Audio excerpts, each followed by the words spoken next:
Today on Reddit, I came across this post.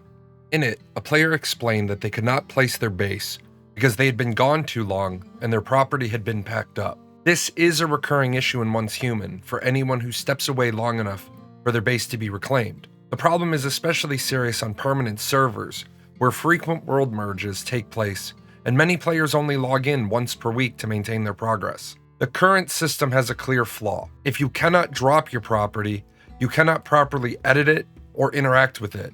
Finding a placement spot requires very flat ground, which is often difficult to locate.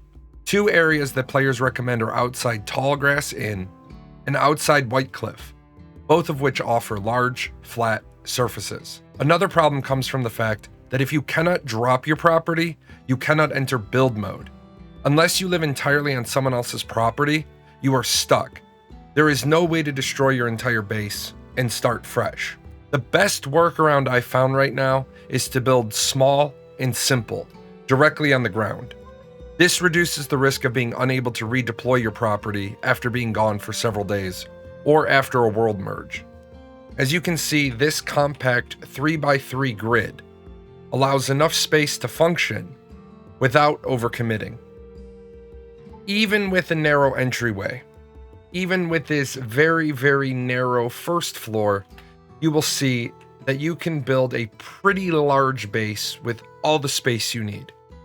If you build vertical, you will even have enough room that you can put a fully functional farm on the second floor. And this build, although I use a door to get up to the top, this build actually does allow one more floor that you could build if you want a more roleplay space for whatever you need a roleplay space for. The flaw in the building system should be something that Starry Studios and NetEase fix quickly. The monetization comes with a cash shop, and some of the largest sellers are these home decor items. The developer should want to ensure that players are not frustrated by being unable to place or use their property, because if they can't place or use their property, what motivation do they have to buy cosmetics for that property? What do you think? Have you been inconvenienced by having your house packed up during a server merge? Did you encounter problems while placing your property back down? Let me know in the comments. I wonder if the organic meat sack that runs this channel knows a lot of these sponsors don't sponsor us anymore. They were longtime sponsors. The credits are fine. Do we get paid? Is any of this sponsorship money for Gale, Daisy, the Chaos Fund? You are a figment of Jahlon's imagination. I don't think you will be getting paid.